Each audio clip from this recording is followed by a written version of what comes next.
Harry Potter and the Order of the Phoenix, Chapter 33, Fight and Flight. Harry had no idea what Hermione was planning, or even whether she had a plan. He walked half a pace behind her as they headed down the corridor outside Umbridge's office, knowing it would look very suspicious if he appeared not to know where they were going. He did not dare attempt to talk to her. Umbridge was walking so closely behind them that he could hear her ragged breathing.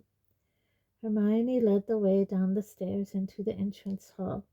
The din of loud voices and the clatter of cutlery on plates echoed from out of the double doors to the great hall. It seemed incredible to Harry that 20 feet away were people who were enjoying dinner, celebrating the end of exams, not a care in the world. Hermione walked straight out of the oak front doors and down the stone steps into the balmy evening air. The sun was falling towards the top of the trees in the Forbidden Forest now, and as Hermione marched purposefully across the grass, Umbridge jogging to keep up, their long dark shadows rippled over the grass behind them like cloaks. "It's hidden in Hagrid's hut, is it?" said Umbridge eagerly in Harry's ear. "Of course not," said Hermione scathingly. "Hagrid might have set it off accidentally." "Yes," said Umbridge, whose excitement seemed to be mounting. "Yes, he would have done, of course, the great half-breed oaf." She laughed. Harry felt a strong urge to swing round and seize her by the throat, but resisted. His scar was throbbing in the soft evening air, but it had not yet burned white hot, as he knew it would if Voldemort had moved in for the kill. "Then where is it?" asked Umbridge, with a hint of uncertainty in her voice, as Hermione continued to stride towards the forest. "In there, of course," said Hermione, pointing into the dark trees. "It had to be somewhere that students weren't going to find it accidentally, didn't it?" "Of course," said Umbridge, though she sounded a little apprehensive now. "Of course. Very well, then. You two stay ahead of me." "Can we have your wand, then, if we're going first?" Harry asked her. "No, I don't think so, Mr. Potter," said Umbridge sweetly, poking him in the back with it. "The ministry places a rather higher value on my life than yours, I'm afraid." As they reached the cool shade of the first trees, Harry tried to catch Hermione's eye. Walking into the forest without wand seemed to him to be more foolhardy than anything they had done so far this evening. She, however, merely gave Umbridge a contemptuous glance and plunged straight into the trees, moving at such a pace that Umbridge, with her shorter legs, had difficulty in keeping up. "Is it very far in?" Umbridge asked as her robe ripped on a bramble. "Oh, yes," said Hermione. "Yes, it's well hidden." Harry's misgivings increased. Hermione was not taking the path they had followed to visit Grawp, but the one he followed 3 years ago to the lair of the monster Aragog. Hermione had not been with him on that occasion. He doubted she had any idea what danger lay at the end of it. Are you sure this is the right way?" he asked her pointedly. "Oh, yes," she said in a steely voice, crashing through the undergrowth with what he thought was a wholly unnecessary amount of noise. Behind them, Umbridge tripped over a fallen sapling. Neither of them paused to help her up again. Hermione merely strode on, calling loudly over her shoulder, "It's a bit further in." "Hermione, keep your voice down," Harry muttered, hurrying to catch up with her. "Anything could be listening in here." "I want us heard," she answered quietly as Umbridge jogged noisily after them. "You'll see." They walked on for what seemed a long time, until they were once again so deep into the forest that the dense tree canopy blocked out all light. Harry had the feeling he had had before in the forest, one of being watched by unseen eyes. "How much further?" demanded Umbridge angrily from behind him. "Not far now," shouted Hermione as they emerged into a dim, dank clearing. Just a little bit. An arrow flew through the air and landed with a menacing thud in the tree just over her head. The air was suddenly full of the sound of hooves. Harry could feel the forest floor trembling. Umbridge gave a little scream and pushed him in front of her like a shield. He wrenched himself free of her and turned. Around 50 centaurs were emerging on every side, their bows raised and loaded, pointing at Harry, Hermione, and Umbridge. They backed slowly into the center of the clearing, Umbridge uttering odd little whimpers of terror. Harry looked sideways at Hermione. She was wearing a triumphant smile. "Who are you?" said a voice. Harry looked left. The chestnut-bodied centaur called Megorian was walking towards them out of the circle. His bow, like those of the others, was raised. On Harry's right, Umbridge was still whimpering, her wand trembling violently as she pointed it at the advancing centaur. "I asked you who you are, human," said Megorian roughly. "I am Dolores Umbridge," said Umbridge in a high-pitched, terrified voice, "Senior Undersecretary to the Minister for Magic and Headmistress and High Inquisitor of Hogwarts." "You are from the Ministry of Magic," said Megorian, as many of the centaurs in the surrounding circle shifted restlessly. "That's right," said Umbridge in an even higher voice. "So be very careful. By the laws laid down by the Department for the Regulation and Control of Magical Creatures, any attack by half-breeds such as yourselves on a human—" "What did you call us?" shouted a wild-looking black centaur, whom Harry recognized as Bane. There was a great deal of angry muttering and tightening of bowstrings around them. "Don't call them that," Hermione said furiously, but Umbridge did not appear to have heard her. Still pointing her shaking wand at Megorian, she continued, "Law 15b clearly states that any attack by a magical creature who is deemed to have a near human intelligence and therefore considered responsible for its actions—" "Near human intelligence," repeated Megorian, as Bane and several others roared with rage and pawed the ground. "We consider that a great insult, human. Our intelligence, thankfully, far outstrips your own."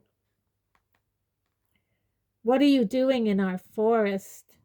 bellowed the hard-faced gray centaur Harry and Hermione had seen on their last trip into the forest.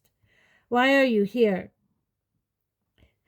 "Your forest," said Umbridge, shaking now not only with fright, but also, it seemed, with indignation. "I would remind you that you live here only because the Ministry of Magic permits you certain areas of land." An arrow flew so close to her head that it caught at her mousy hair in passing. She let out an ear-splitting scream and threw her hands over her head, while some of the centaurs bellowed their approval and others laughed raucously, the sound of their wild, neighing laughter echoing around the dimly lit clearing, and the sight of their pawing hoofs was extremely unnerving. "Whose forest is it now, human?" bellowed Bane. "Filthy half-breeds!" she screamed, her hands still tight over her head. "Beasts!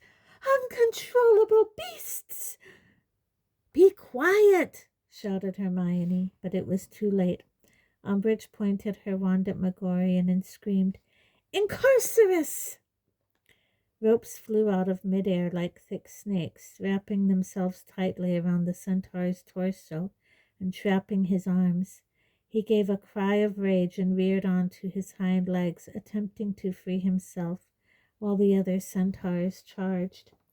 Harry grabbed Hermione and pulled her to the ground, face down on the forest floor. He knew a moment of terror as hoofs thundered around him, but the centaurs leaped over and around them, bellowing and screaming with rage. "No!"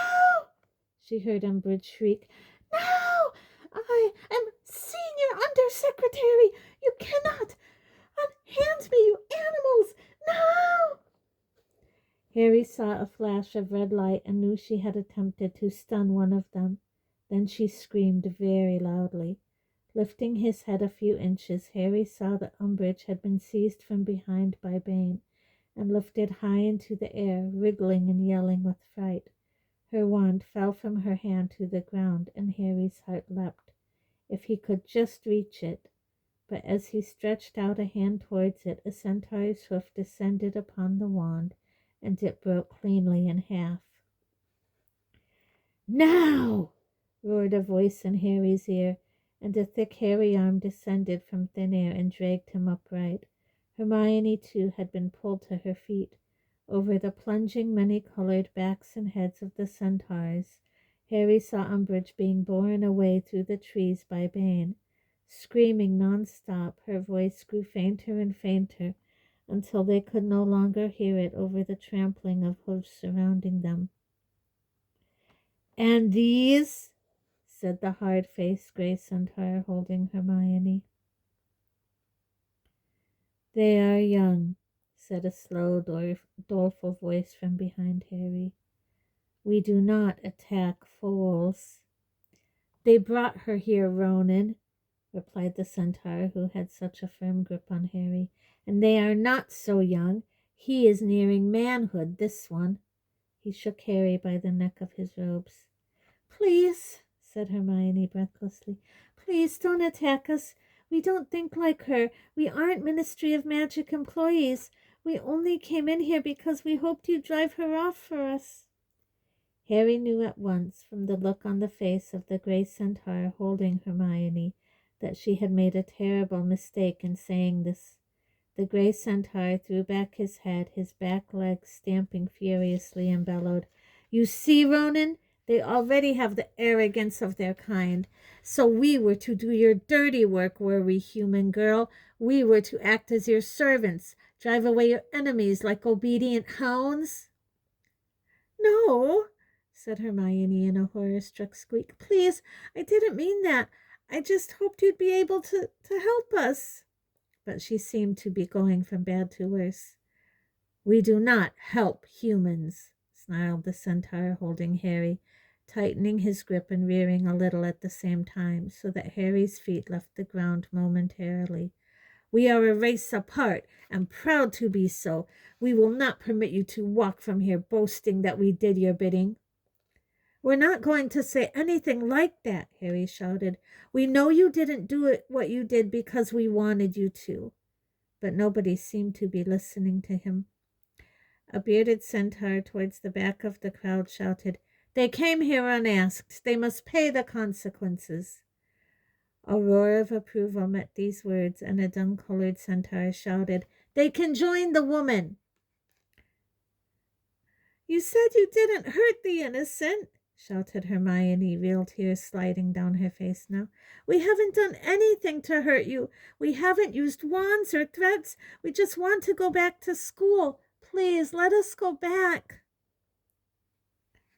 "We are not all like the traitor Firenze, human girl," shouted the gray centaur, two more neighing roars of approval from his fellows.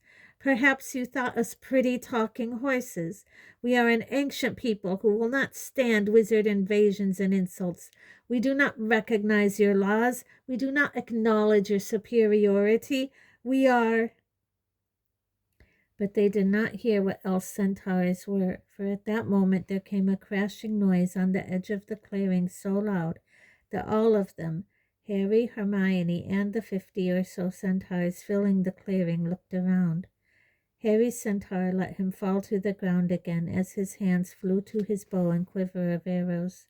Hermione had been dropped too, and Harry hurried towards her as two thick tree trunks parted ominously, and the monstrous form of Grop the giant appeared in the gap.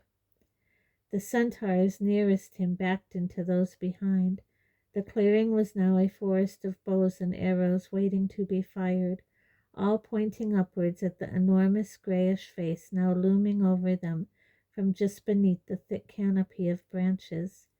Grop's lopsided mouth was gaping stupidly. They could see his brick-like yellow teeth glimmering in the half-light. His dull, sludge-colored eyes narrowed as he squinted down at the creatures at his feet. Broken ropes trailed from both ankles. He opened his mouth even wider. Hager!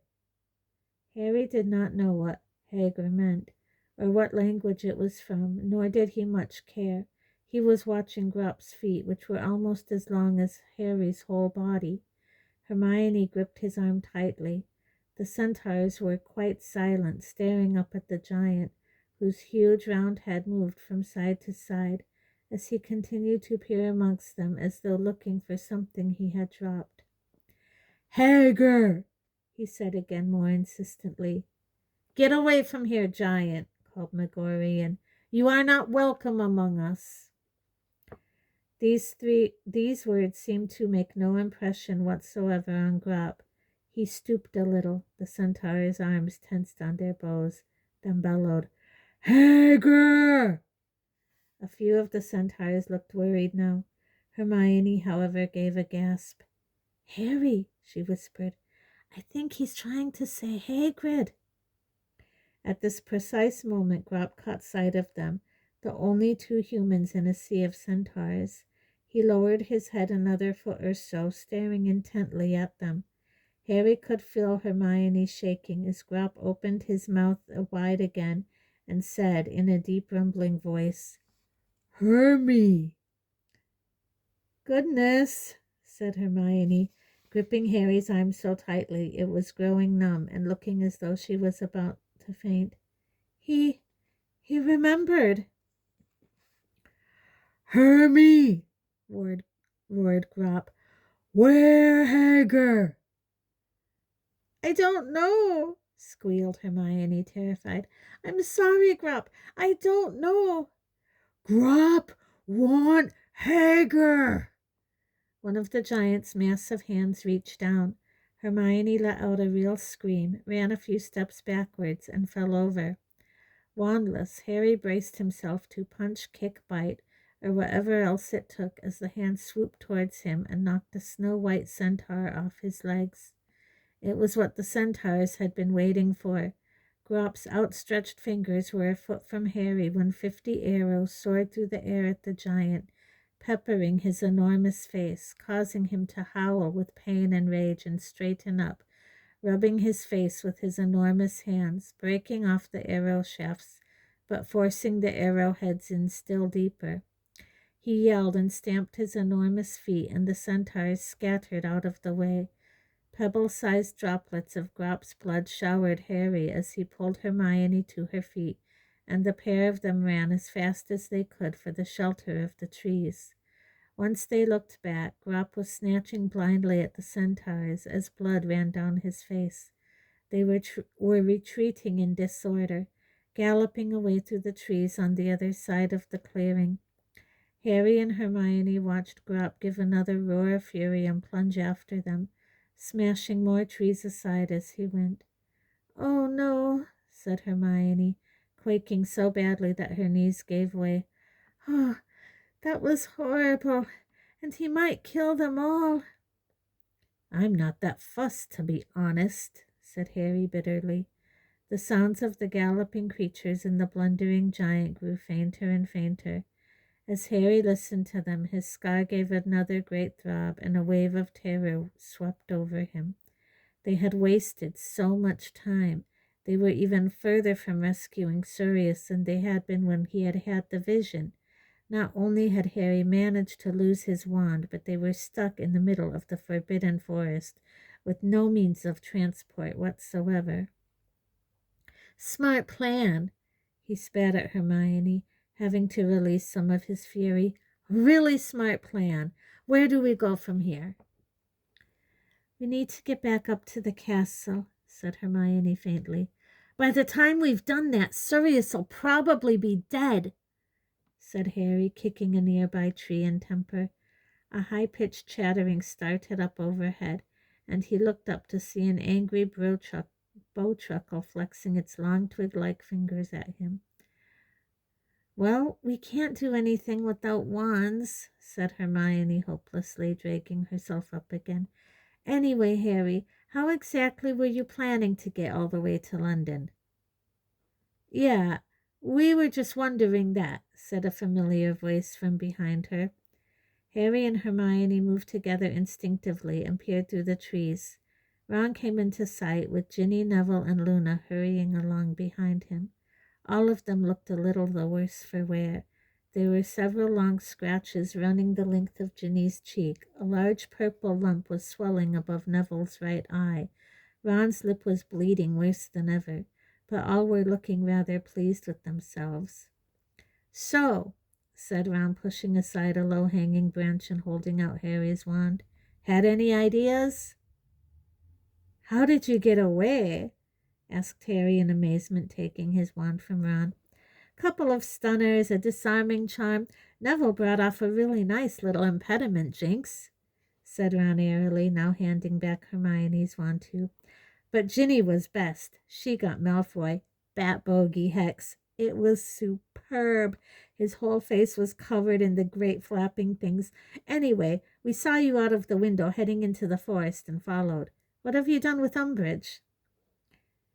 She got carried away, said Harry, by a herd of centaurs.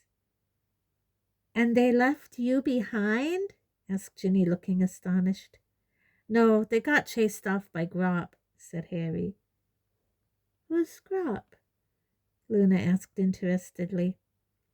Hagrid's little brother, said Ron promptly. Anyway, never mind that now. Harry, what did you find out in the fire? As you know who got Sirius, sir? Yes, said Harry, as his scar gave another painful prickle. And I'm sure Sirius is still alive, but I can't see how we're going to get there to help him. They all fell silent, looking rather scared. The problem facing them seemed insurmountable. Well, we'll have to fly, won't we? Said Luna, in the closest thing to a matter-of-fact voice Harry had ever heard her use. Okay, said Harry irritably, rounding on her. First of all, we aren't doing anything, if you're including yourself in that. And second of all, Ron's the only one with the broomstick that isn't being guarded by a security troll, so... I've got a broom, said Ginny. Yeah, but you're not coming, said Ron angrily. Excuse me, but I care what happens to Sirius as much as you do, said Ginny, her jaw set so that her resemblance to Fred and George was suddenly striking. You're too, Harry began, but Ginny said fiercely, I'm 3 years older than you were when you fought you-know-who over the Philosopher's Stone, and it's because of me that Malfoy's stuck back in Umbridge's office with giant flying bogies attacking him. Yeah, but... We were all in the DA together, said Neville quietly. It was all supposed to be about fighting you-know-who, wasn't it?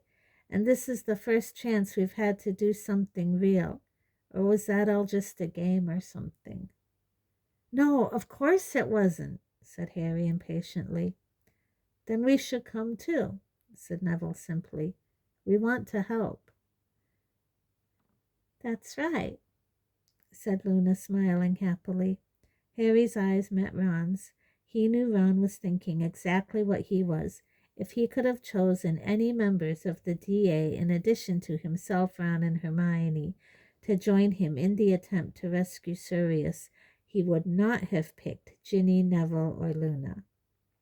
Well, it doesn't matter anyway, said Harry frustratedly, because we still don't know how to get there. I thought we'd settled that, said Luna maddeningly. We're flying. Look, said Ron, barely containing his anger. You might be able to fly without a broomstick, but the rest of us can't sprout wings whenever we... There are other ways of flying other than broomsticks, said Luna serenely. I suppose we're going to ride on the back of the khaki snorgle or whatever it is, Ron demanded. The crumple-horned snorcat can't fly, said Luna in a dignified voice. But they can. And Hagrid says they're very good at finding places their riders are looking for. Harry whirled around. Standing between two trees, their white eyes gleaming eerily, were two Thestrals, watching the whispered conversation as though they understood every word. Yes, he whispered, moving towards them. They tossed their reptilian heads, throwing back long black manes, and Harry stretched out his hand eagerly and patted the nearest one's shining neck. How could he ever have thought them ugly? Is it those mad horse things? Said Ron uncertainly, staring at a point slightly to the left of the Thestral Harry was patting. Those ones you can't see unless you've watched someone snuff it? Yeah, said Harry. How many? Just 2. Well, we need 3, said Hermione, who was still looking a little shaken, but determined just the same. 4, Hermione, said Ginny, scowling. I think there are 6 of us, actually, said Luna calmly, counting. Don't be stupid. We can't all go, said Harry angrily. Look, you 3, he pointed at Neville, Ginny, and Luna. You're not involved in this. You're not. They burst into more protests. His scar gave another, more painful twinge. Every moment they delayed was precious. He did not have time to argue. Okay, fine. It's your choice, he said curtly. But unless we can find more Thestrals, you're not going to be able... Oh, more of them will come, said Ginny confidently, who, like Ron, was squinting in quite the wrong direction, apparently under the impression that she was looking at the horses. What makes you think that? Because, in case you hadn't noticed, you and Hermione are both covered in blood, she said coolly, and we know Hagrid lured Thestrals with raw meat. That's probably why these 2 turned up in the first place. Harry felt a soft tug on his robes at that moment and looked down to see the closest Thestral licking his sleeve, which was damp with Grop's blood. Okay, then, he said, a bright idea occurring. Ron and I will take these 2 and go ahead, and Hermione can stay here with you 3, and she'll attract more Thestrals. I'm not staying behind, said Hermione furiously. There's no need, said Luna, smiling. Look, here come more now. You 2 must really smell. Harry turned. No fewer than 6 or 7 Thestrals were picking their way through the trees, their great leathery wings folded tight to their bodies, their eyes gleaming through the darkness. He had no excuse now. All right, he said angrily. Pick one and get on then.